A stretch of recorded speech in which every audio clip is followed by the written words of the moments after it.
ओम नमो भगवते वासुदेवाय। आज का जो प्रसंग है आचार्य चाणक्य का बहुत ही शानदार प्रसंग है।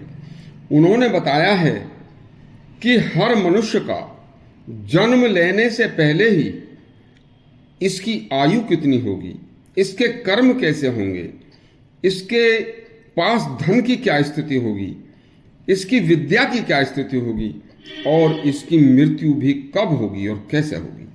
ये पांचों बातें गर्भ में ही तय हो जाती हैं।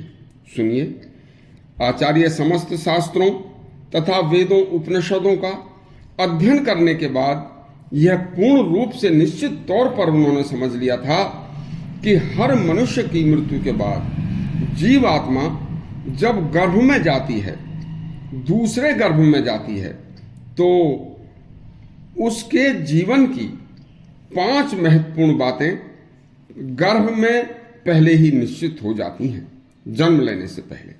इस कार्य में पूर्व जन्म की भी भूमिका महत्वपूर्ण होती है।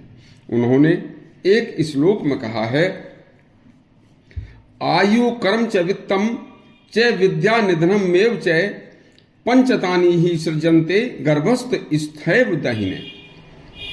इसका अर्थ है कि जीव के जन्म लेने से पहले ही जीवन की 5 मुख्य बातें गर्भ में ही निश्चित हो जाती हैं कि इस मनुष्य की आयु कितनी होगी, यह कर्म कैसे करेगा, इसकी धन की स्थिति कैसी होगी, विद्या ग्रहण कितनी करेगा और मृत्यु कब और कैसे होगी। उन्होंने स्पष्ट कहा है कि सब कुछ ईश्वर के अधीन है। मनुष्य इन बातों में दखल नहीं दे सकता, लेकिन जो मनुष्य जन्म के बाद होश संभाल कर अच्छे लोगों की संगति करते हैं, अपने विवेक का सही इस्तेमाल करते हैं, शास्त्र पढ़ते हैं, शास्त्रों का अध्ययन करके शास्त्रों को सुनते हैं और सदकर्म करते हैं, क्योंकि ईश्वर ने मनुष्य को बुद्धि देकर भेजा है और यदि वह कितने भी बुरे लोगों में जन्म लें तब अपने आसपास दूर दूर तक कहीं ना कहीं कोई ना कोई अच्छी बातें करने वाला भी जरूर मिल जाएगा और ऐसी अच्छी बातें भी उन्हें कभी न कभी सुनाई अवश्य देंगी और उसे ईश्वर द्वारा दी गई बुद्धि से यह पता जरूर होता है कि कौन सा कार्य बुरा है, कौन सा कार्य गलत है, कौन सा कार्य करने योग्य है और कौन सा कार्य करने योग्य नहीं है।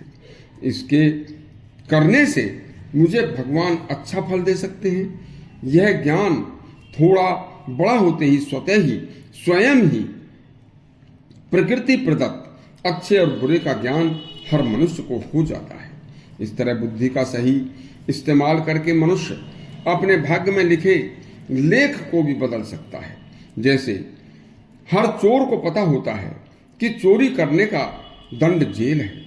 किसी भी कुकर्म करने वाले को एक बार यह उसकी अंतरात्मा जरूर सचेत करती है कि कुकर्म मत कर, लेकिन विवेकहीन मनुष्य मन के सामने हार जाता है और कुकर्म कर बैठता है और विवेक से काम लेने वाला व्यक्ति मन पर काबू करके कुकर्म करने से बच जाता है और अपना ध्यान अच्छे कार्यों में लगाकर पिछले जन्म में किए कार्यों के दंड को भोगने से बच जाता है।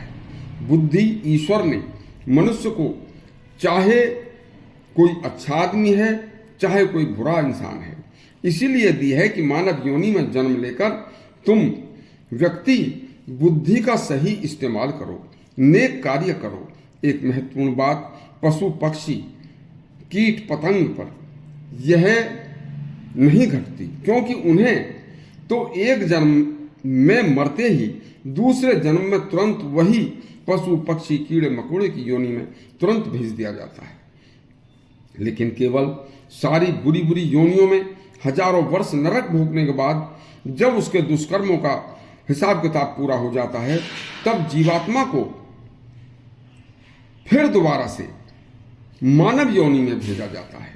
तब यह उपरोक्त बातें मानव योनि पर ही लागू होती हैं। इसलिए आचार्य के मतानुसार मनुष्य जन्म पाकर इसमें केवल अपनी बुद्धि विवेक का सही इस्तेमाल करके पुरुषार्थ के साथ सदकर्म करने चाहिए ऐसा करने से अगला जन्म भी सफल होता है और सब कुछ अच्छा हो जाता है। इस तरह अब आपको आचार्य चाणक्य का एक और श्लोक का वर्णन कर सुनाएंगे जो अति ज्ञानवर्धक होगा। तब तक के लिए आज्ञा दीजिए। धन्यवाद।